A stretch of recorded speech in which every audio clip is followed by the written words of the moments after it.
Every man believes he already knows what women fear most. Ask the average guy and he'll say being cheated on, being left behind, or being unloved. And on the surface, he isn't wrong. Those fears exist, but they are only shadows of something deeper, symptoms of a root fear that women almost never say aloud, even to themselves. And once you recognize it, female behavior will no longer look confusing. It will look inevitable. Men often project their own psychology onto women, assuming their fears must be the same.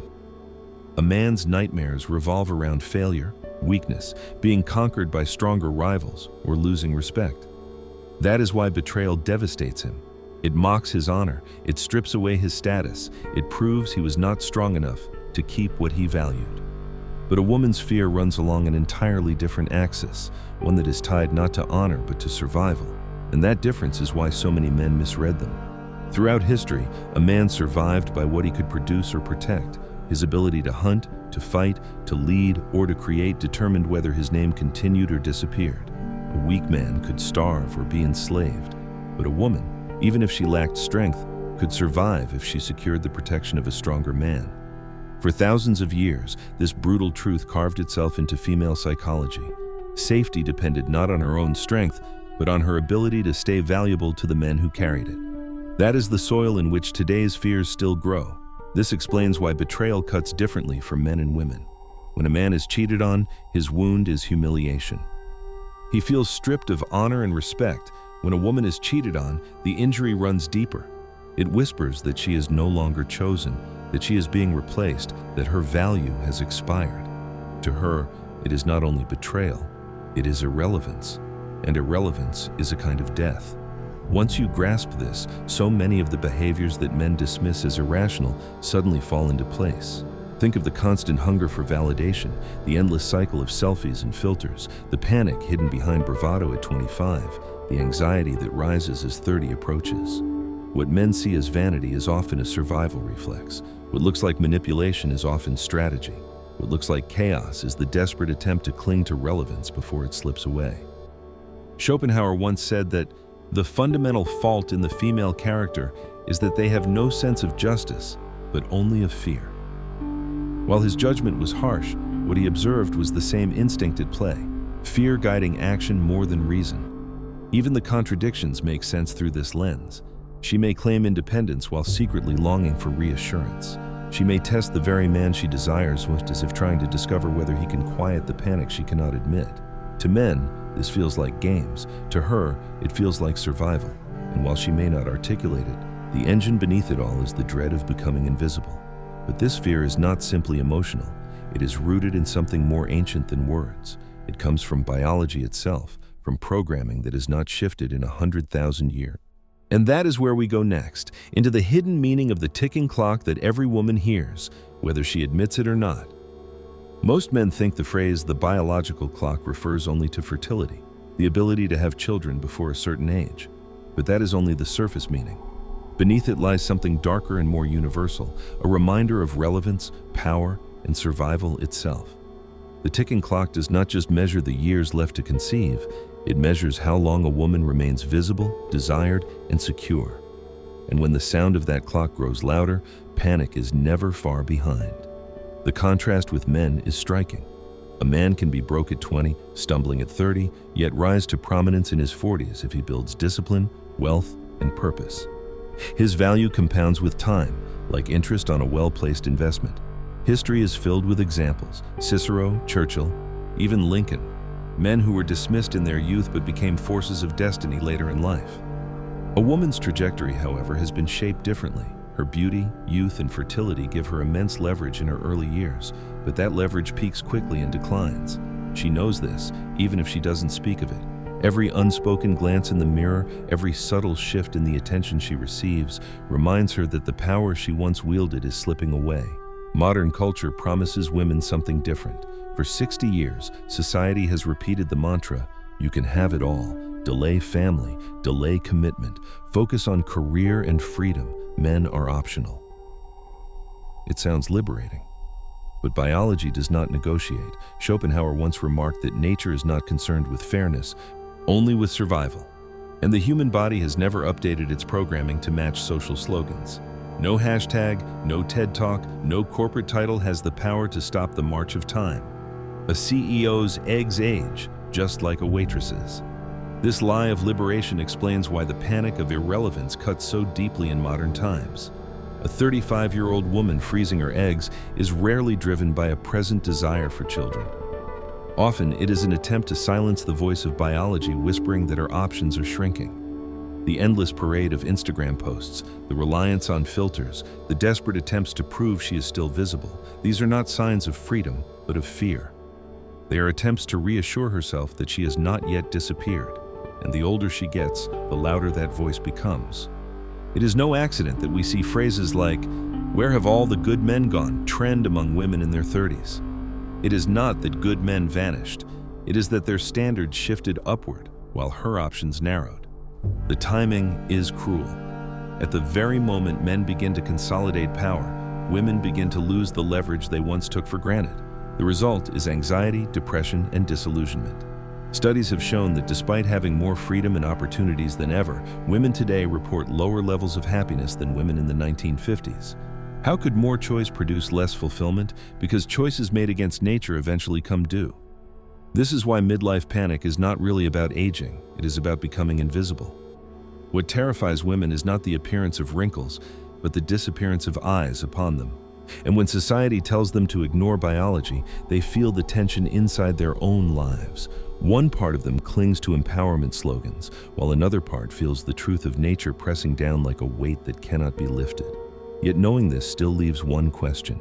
How does this hidden fear actually shape daily female behavior? Because it is not confined to statistics or theory.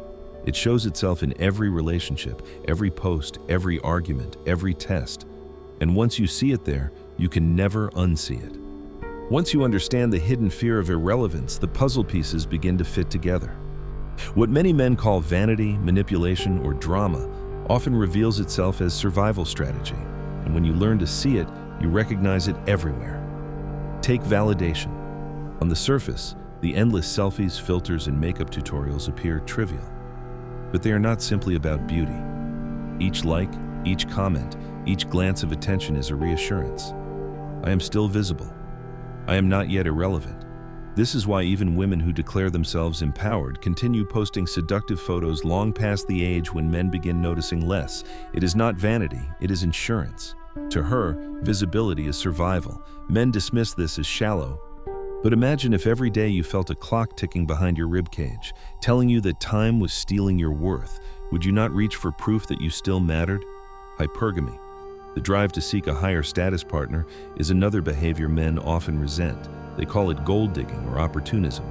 But beneath the surface, it is fear.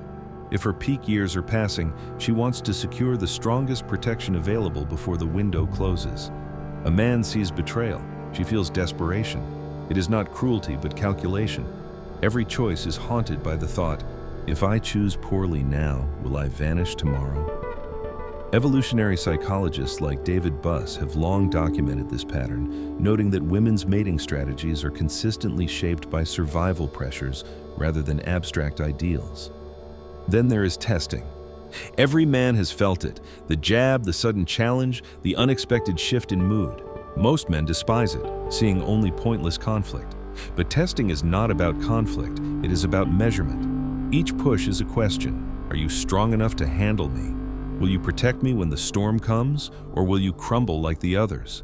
If you fail the test, her fear grows louder. If you pass, her panic quiets, at least for a time. Consider the man who folds under pressure, apologizing frantically for every minor disagreement. His weakness only accelerates her fear.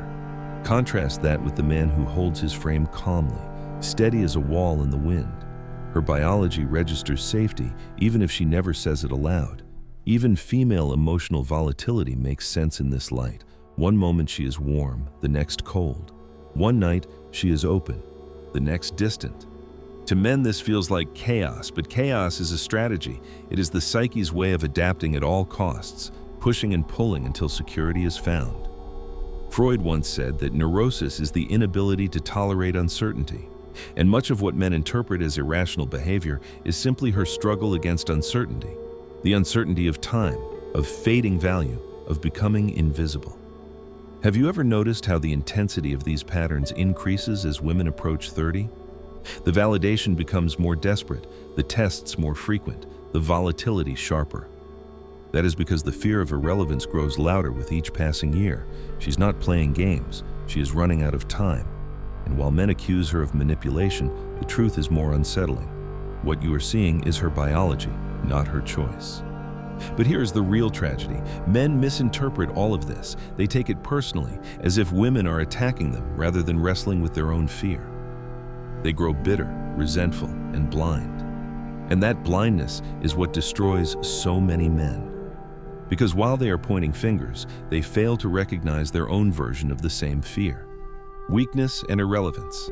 The fear that drives women is not foreign to men, it only takes a different form.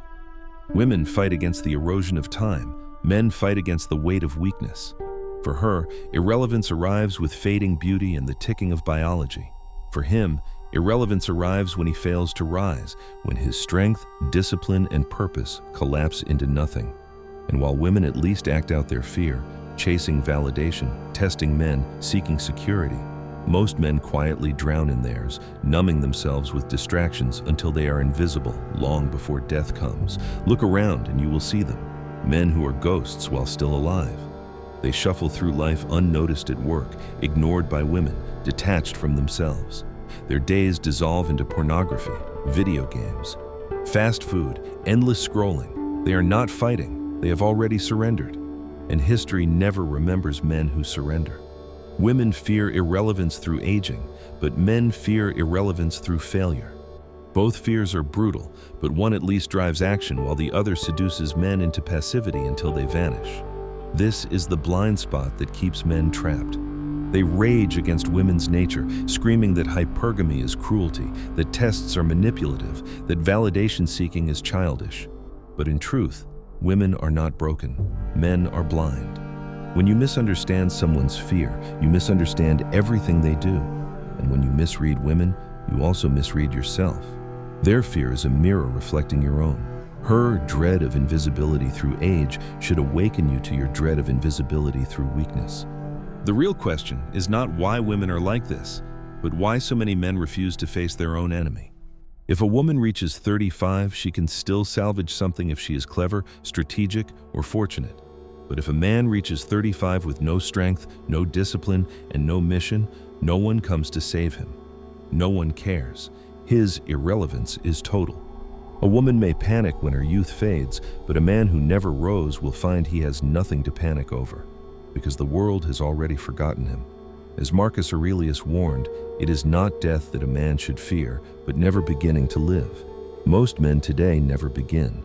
That is why the solution has never been to complain about women or blame the times. The solution has always been to master yourself, to build a body that commands respect, to sharpen a mind that cuts through lies, to live with a purpose so heavy that collapse itself cannot erase you. Civilizations fall, empires crumble, but strong men rise from the ashes and rebuild. The question is not whether collapse comes. It always does.